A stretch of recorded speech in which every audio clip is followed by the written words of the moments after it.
Thank you to everyone that has taken time out of your day to join us today for our PRISM Tech update. We will start with just talking through what the agenda looks like today. So we're going to start with some introductions, and then we're going to talk about Tetra and PRISM. We're going to keep that short because we're aware that what you're really interested in is the new task functionality within PRISM. And then we'll have a bit of time at the end for Q&A. Hopefully what you will see on your Teams app, or if you've joined by your browser, there is a Q&A section. If you have any questions throughout the presentation, if you can post them into there, or if for whatever reason you can't use the Q&A function, post into the chat, and we'll either stop and deal with your question as it appears, or if not, we'll pick it up at the end and answer for you. Okay? So, introductions. My name's Neil Berman, and I joined Tetra Consulting in January of this year with a remit for all things technology, but specifically about growing PRISM and engaging with you, our customer base, to drive engagement and use of the platform. I have over 30 years of experience, which makes me feel really, really old. But I've worked for managed service partners, I've worked for property companies, I ran my own consultancy, and I've also was fortunate enough to work for an event company where I travelled the world and managed to work across Asia, Europe and the Middle East, which I was very fortunate to do. Also on the call, we have Alex Gallagher. Alex is our senior project manager with responsibility for PRISM across Tetra. Alex is a DSDM Agile certified PM with 10 years of experience of delivering large projects for clients such as Vodafone, Network Rail and Scottish Power. Also on the call, we have Suzanne Moore and Johnny Snelling, who are our BDMs. I'm sure you're aware of them. If you've got any sales related questions or account management questions at the end. Yeah, so who are Tetra? So we have, I won't go into this too much. I appreciate you're all Tetra customers, but just to reiterate, we've got 24 years of experience in the property risk management arena. We have an experienced array of consultants directly employed who specialise in the health and safety, fire, asbestos, water hygiene, working at height and construction safety arenas. We're very, very proud, as you can see, because we put them at the bottom of our slide, of our accreditation and the continuous investment that we put into our staff and consultants. PRISM, most of you on here will have used PRISM, so again, I won't talk too much about it, but it's a web-based property management tool. It's highly scalable in terms of the number of users. We license by property, which means you can have as many users accessing the system as you wish. It provides you with a complete visibility of the compliance of your properties, the ability to track and manage all your tasks, events and actions across your property portfolio, which I can't say. And as you know, it's immeasurably configurable. Some of the key features on the system, I'm not going to run through all these because we just don't have time. What we are doing is recording this, and we will contact you afterwards with the link to the recording. And if you want a copy of the presentation itself, we can send that on to you as well. So new functions and features. So we are committed to delivering new features and functionality that enable you, our customers, to work more efficiently and smarter. And the task upgrade that we're here to talk about today is an example of that new functionality that you, our clients, have requested. We are looking to engage with you guys to identify the issues that are important to you and then build a roadmap that's designed to meet your needs. So some of the recent functionality that has been delivered over the last 3 or 4 months includes the phase 1 of the Building Safety Act, the tasks history management, the way they're managed, the task lists update, We've worked on the fire door actions to improve those, the way that reoccurring actions are handled within the system, the property passport update, so the ability to see all of your property information on one page, and the PRISM API, which enables third-party applications to integrate into PRISM. The new functionality that we're looking to deliver in Q3 2023 includes the custom form builder, which is actually very, very close to release. We've seen a demo last week, actually. We're currently going through user acceptance testing, and that will be released very, very soon. We hope within the next 2 weeks. We believe this is going to be a great new tool for you guys and a massive improvement on what we have at the moment. And we will put on another webinar of the same ilk as this to talk through that functionality when it's released. We're also going to, in Q3 2023, release the tasks and actions reporting upgrade. So this enables you to change the way that the report is viewed, give you more information and make it more customizable. And then into Q4 2023, we've got the phase 2 of our Building Safety Act. So that is taking on the development that we've done in phase 1. We've had feedback from you, and we'll be adding in that new functionality and features into phase 2. And indeed, if anyone has any suggestions or improvements or things you'd like to see in the Building Safety Act, please do get in touch and tell us, because we can build that into phase 2. So as well as these new functionalities, our techies are working hard in the background to not only deliver this work, but also improve performance, the security and reliability of PRISM. So that is enough waffle from me, and we can now get on to the bit that you're interested in, I'm sure, which is the new task functionality, and I'll hand over to Alex. Okay, thank you, Neil. Just going to share my screen. Okay, so hopefully you should be able to see my screen now. Okay, so I'm going to go through this kind of 3 different areas for the new task functionality. I'm going to start on the task list view, what you can see on the screen now. The new information that is now available in the list, plus the new filters in the report builder relating to that new information. I'll then move on to the task passport. So when you select a task, you view the passport, and now that includes the ability to view and manage historical cycles of tasks. And then finally, just a quick go through the new kind of reporting widgets that are available on the dashboard and in other passports. Okay, so first of all, I'll start on the task list, which is in front of you now.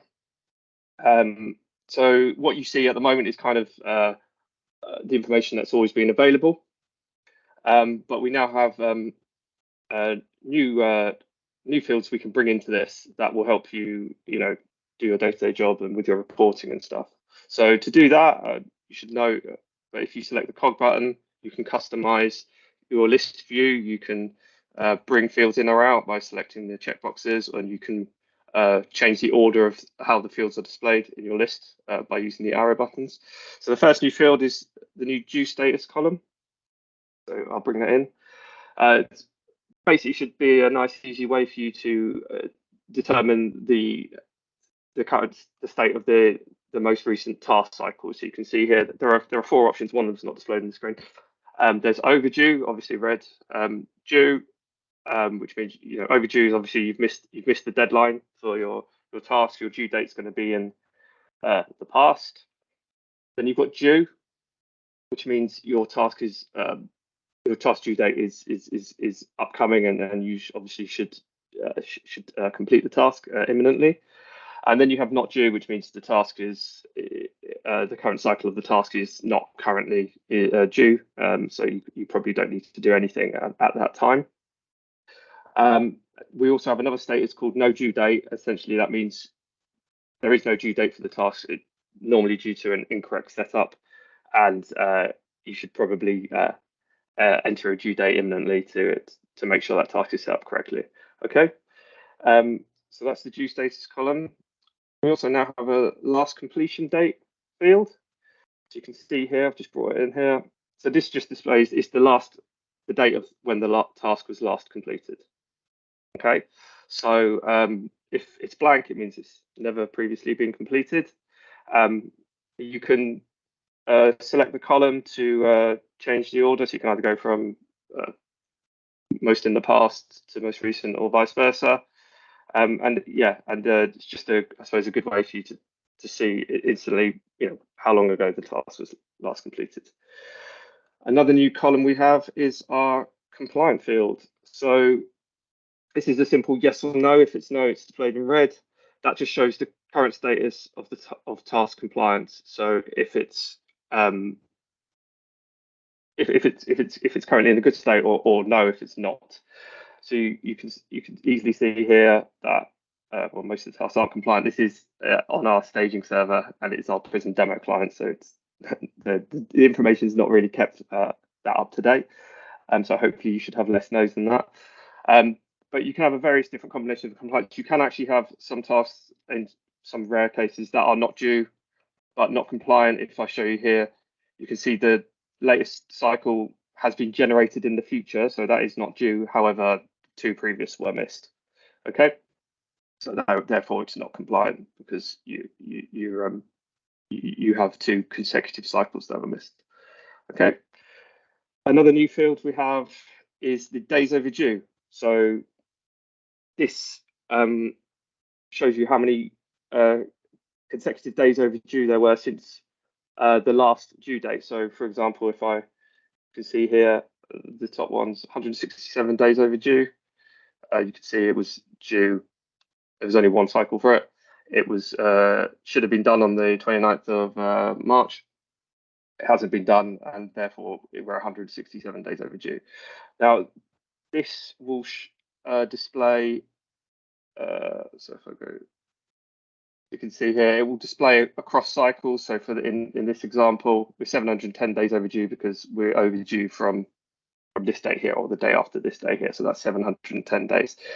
And I'll show you when I move on to the passport. I'll show you how that can change as you complete historical cycles. Alex, there's a question from Antonio. I think you may have answered it anyway, but she's asking, what are the time periods for due on each type of task? Is it annual or monthly or something else? So how we calculate the time period for due, it's actually completely customizable. So we can state for any task within the frequency. So for example, we have, imagine this one here now, this annual task, we can state that when it is within a month of the due date, it turns due. Now we can completely customize that. We could say 2 months, we could say 6 months, it could be anything. So it really depends on how your tasks are set up. You can choose when they become due. What is the time period before the due date when it goes from not due to due? Does that answer your question? Well, she's muted, but if you could just give us a thumbs up, Antonio, if that's yeah, okay. Thanks. That's a good. Thank you, Alex. Okay. And the final new column is the task missed field. So this displays the total number of concurrent tasks that have been missed since the task went overdue, or it can be in the case of due, because when a task becomes due, we even if it is previously overdue, we generate the new cycle. So you can see here this task has had, let's use this one, has had 4 tasks missed. This is a good example, in fact. So you can see here we've got 4 tasks missed here. It was complete here, but then we have another 5 here. So we only display the 4 that have been missed since it was last completed, because in reality you're probably not going to go back and complete them all.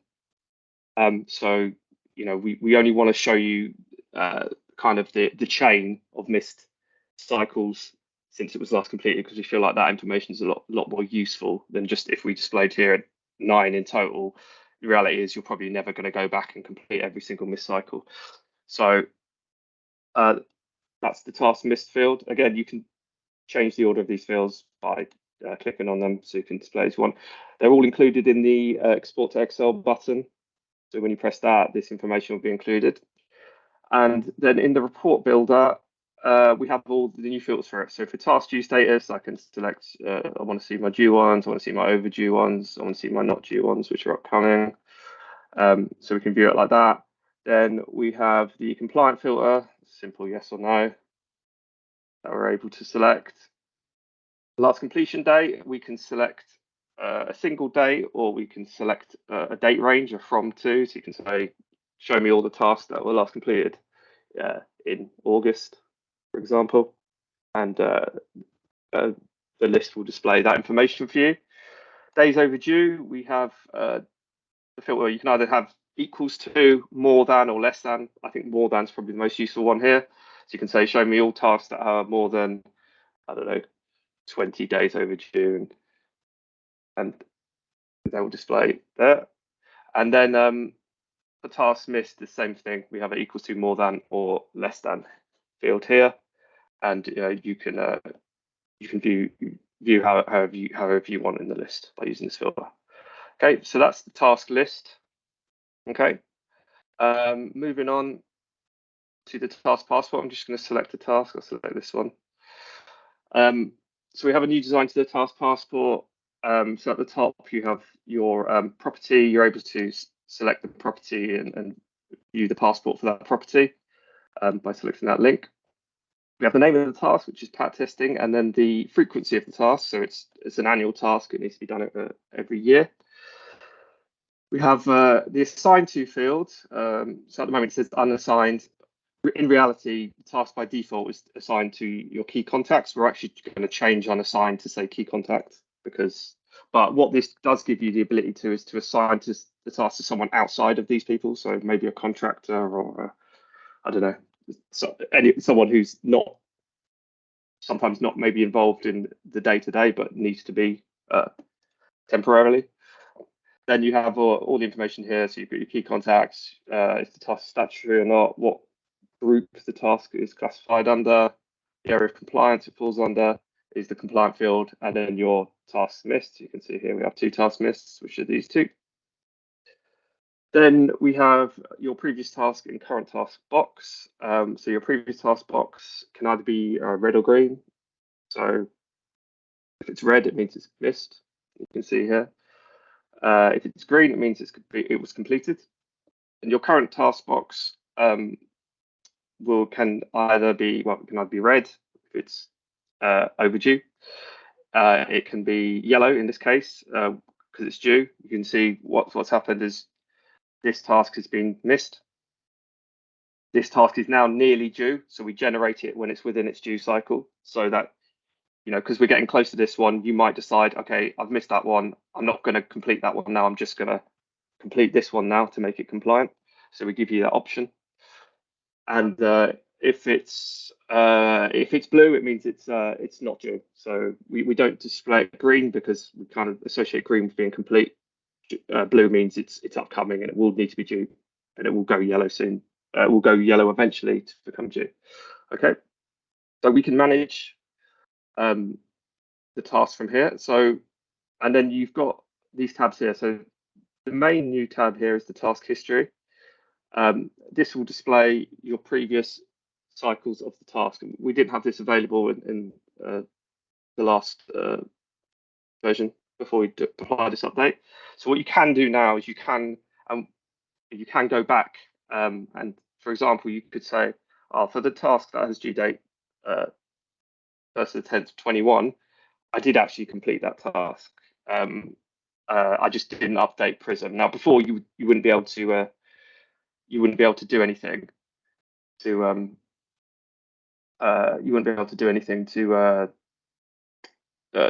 to do that in PRISM, but now you can, if you select this arrow here, you go into the actual historical cycles. You can see the date range here. If I click on these the 3-dot button and press amend, I can now say, yeah, I did complete that cycle, and I did it on the 5th of October, and it was I'm just going to say this person. Okay, and I go submit. Now it goes green. And if I go back to the task now, I've got it completed, got the completion date, so slightly late. Progress status is complete. The compliance status is green, but late because you're technically 4 days overdue, and who it was completed by. And then also in the PRISM completion date, this shows you actually the date when you completed it in PRISM. So you can see it was, a couple of years late. So we do flag up that, okay, we let you set your actual completion date because you might have missed, you might have just not updated PRISM at the time, but we do flag up in PRISM that it was done a bit late. Okay, so you can do that. If I go, sorry, so if I go into, so if I go into here, I can manage tasks from the previous task box. So for this task, for this example, the previous task refers to this line here. So there's two ways of doing that. You can either go into it like I did for the historical and manage it through there, or because the previous task, it's feasible that you might want to make some changes when the current task has just been generated. We allow you to do it directly up here. So I can go, yep, I completed that. This time I completed it on the 1st of September. And now see, look, I've completed that task. Completion date was within the due date. I'm green, I'm on time. Okay, there. Obviously, the PRISM completion date is a little bit in the future, but that's fine. And similarly, we can complete, and you can see here now, I'm now only 1 day overdue for my task overall, and my cycles missed has gone down to 1 because I've only missed 1 cycle here. Okay, and then to complete the current cycle, it's the same thing. You can just hit the complete button here. You can select your status. So your status completed. When you complete the current cycle, you can only select up to the current date. We don't allow you to select a date in the future. Okay, so I'm going to say I completed that on the 11th. And there you go. Now my task is compliant. You can see I've got no tasks missed. I'm fully compliant. That was done on time. Even though I've got all these missed cycles down here, we count the compliance from kind of your most up-to-date actions. So your task is now in a good state, and it tells you when your next task is due, and that will generate tomorrow. You can reopen it like normal here, so you can see. Okay, so that's the task history. So this is kind of the big thing we've implemented. We think it makes it a lot easier and more flexible to manage your history, and hopefully it should make your lives, your day-to-day job a lot simpler. Also within here, we have a feed tab. So that will display the audit trail. If you go into individual cycles, so if I go in here, it displays the change per historical cycle. So you can kind of easily see what you did in each cycle. So we go back here. We have the files tab. So any files that were uploaded to the task would be displayed here. So you can see here, you can add a file here. Similarly with actions, any actions you generate from the task will be displayed here. Don't worry about forms. That's a new feature that we'll be rolling out soon, but we have a tab for that. And then Tetra reports, any tasks that we manage, so that we do the work for and provide you a Tetra report. And when we upload the Tetra report, it completes and closes out the task. They will be displayed here, and they're also, so for example, if you had, imagine this task was completed by Tetra every time, each Tetra report would sit in its correct historical cycle. So you would go in and say, I want to see the Tetra report for the 14th of the 8th, and that specific Tetra report will be sat there. So it should be easy for you to find the correct Tetra report for the period that you want to view. And finally, I'm just going to show you the widgets on the dashboard. So we have a new widget here, task by due status. You can find it here. You can select it in any of these slots, these 4 slots. Just simply has the new statuses. So we have the overdue, due, upcoming, or no due date displayed on the widget. You can select any of these to display all of the tasks here in the list. And then finally, in the property passports, I'm going to pick a random property. Yep, here we go. We have that widget, but specific to that property.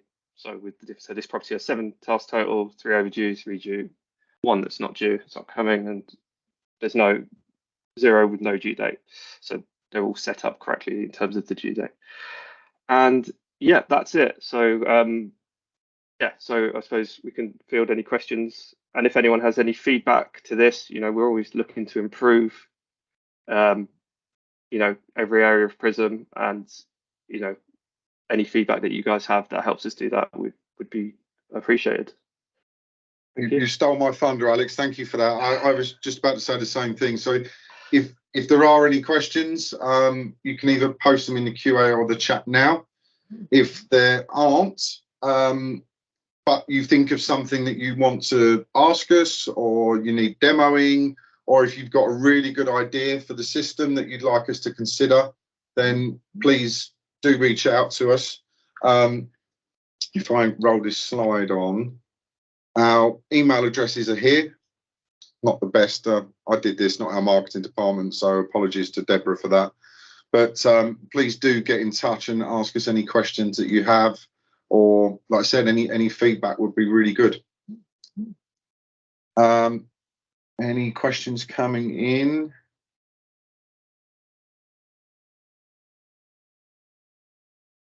No. So look, I'm going to put a stop there.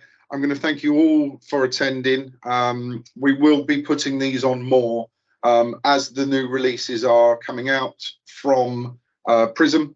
We will be putting these on, and if you can join us, that would be great. And again, if you have any feedback or questions, then reach out to any one of us and we will come back to you. Also, we will send, yes, we will. Thank you, Claire. We will send you a link to the presentation and the recording of this video, so you can share this with any colleagues who this may be useful for. And on that note, we are bang on time. So thank you very much for your attendance, and hopefully we'll see you soon. Cheers. Thanks.